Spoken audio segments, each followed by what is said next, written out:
Guys, আজ আমার মনে একটা বড় কষ্ট জাগছে, তাই আমি বলছি। তা আমার বয়স হয়ে গেছে 40 বছর। আমার ধরো বেটাদের বিয়ে হয়ে গেছে, দুটো বেটার। তো জীবনটা তোমার একা একাই কেটে গেল। আজকে আপন ও আপন ও আপন, কেউ কিন্তু আপন নয়। তাই আমি বেছে দিয়েছি যে আমার জীবনটা আমি একটা কিছু সঙ্গীর সাথী করতে চাই। তো বয়স আমার 40 বছর। যে আমার সঙ্গে সাথী হবা সে ভেবে চিনতে আমাকে দেখে তারপরে আসবা, যদি কারোর ভালো লাগে। তো আমি মাঠে জ্বালানি করাইতে যাই, আমি মাঠে মনির যাই।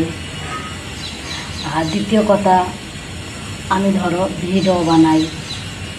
যদি কোনো মানুষের পছন্দ হয় তাহলে আমার কাছে এসো।